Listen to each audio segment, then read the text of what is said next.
Well, we've got 10 of Swords, part 13 of 22. This time it's Marauders, number 14. This is coming to us from the team of Jerry Duggan and Ben Percy, art by Stefano Caselli.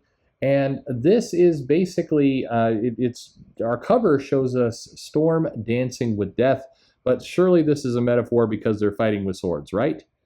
Eh,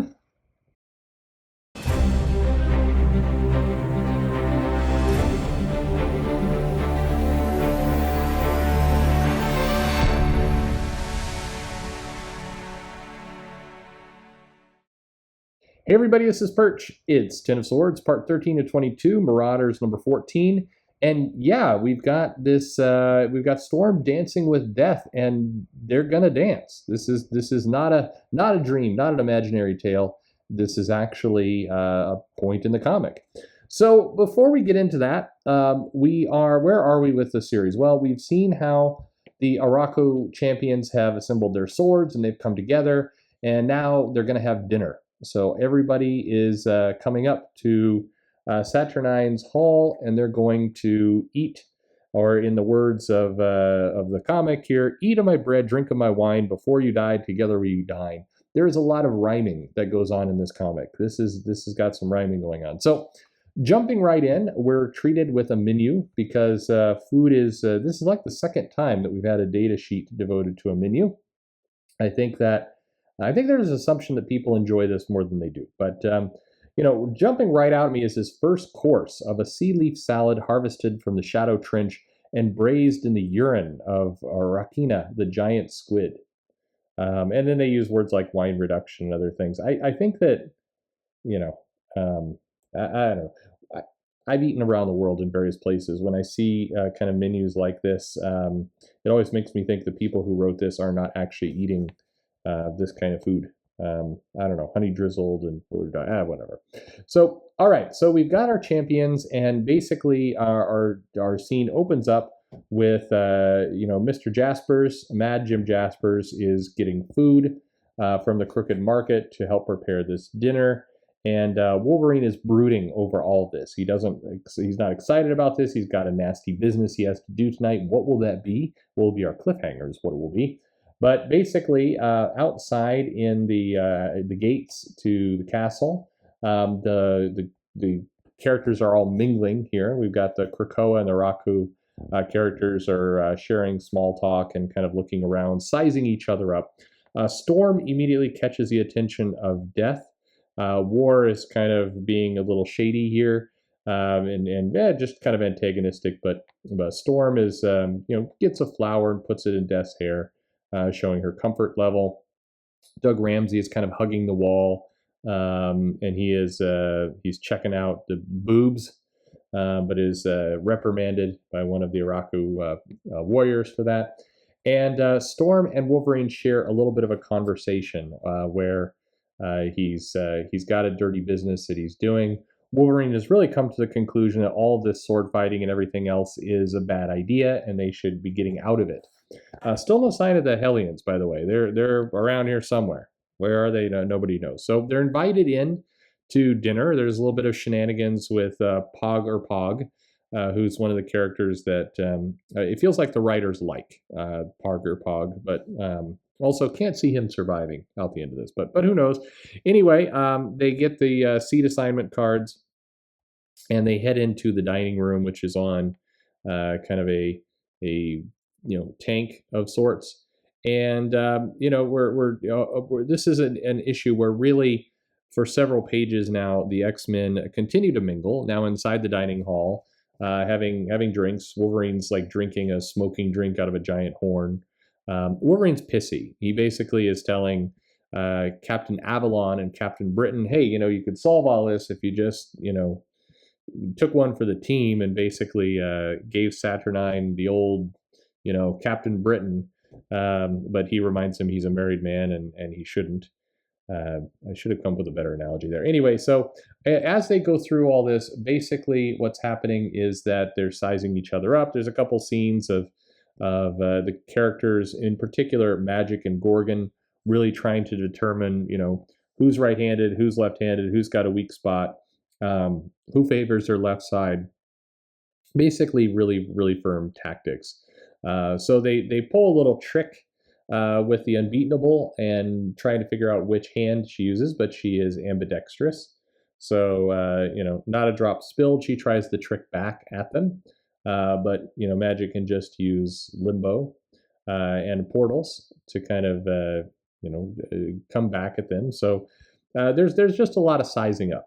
Most of this issue is the two teams kind of checking each other out, sizing things up, and then we get to some dance music is played.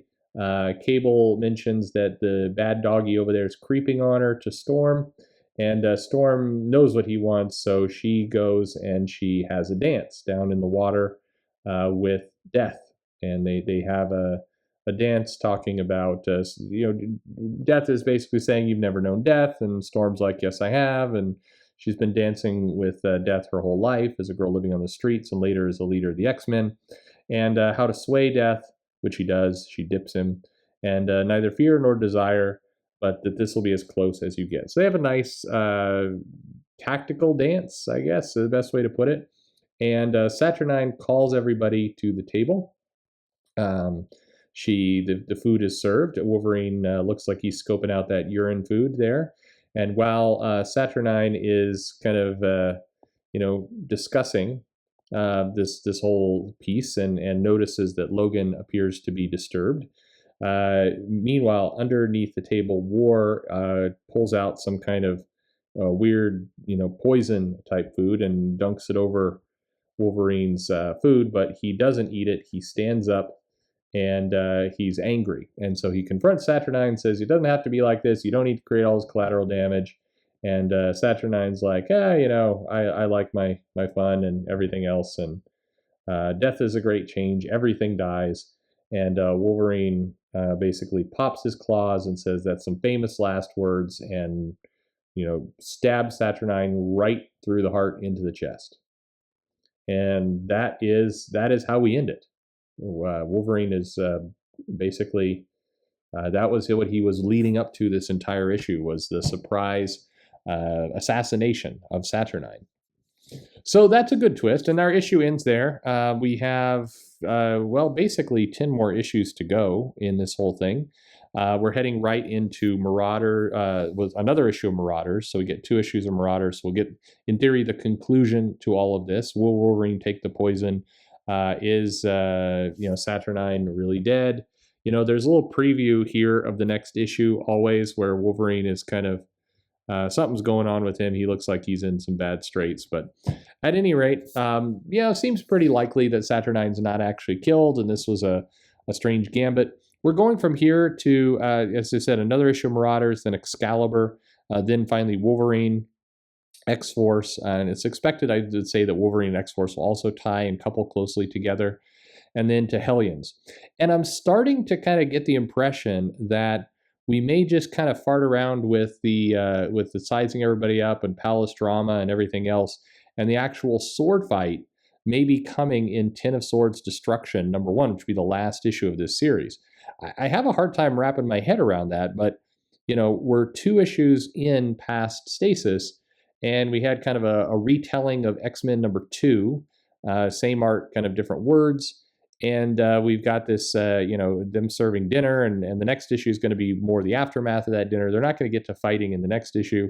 We still have to get to whatever kind of shenanigans Hellions are pulling, and that's, Excalibur, Wolverine, and X-Force come before that. So if you're just counting all this up, it kind of feels like we're not getting to the fights for at least another 3 weeks or so.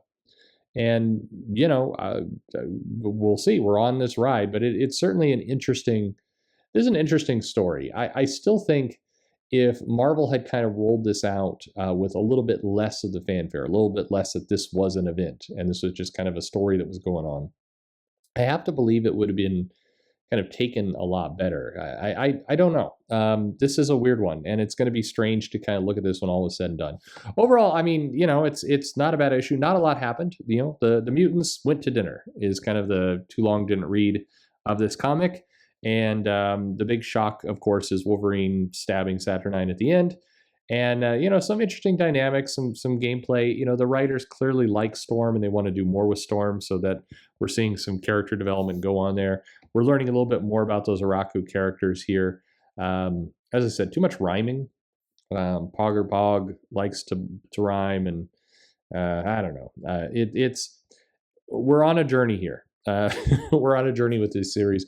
Where will it wind up? Anyway, what did you think of this issue? Did you read it? Did you like it? Love it? Hate it? Let me know in the comments below. Like, subscribe, click the bell for notifications, but most importantly, thanks for listening.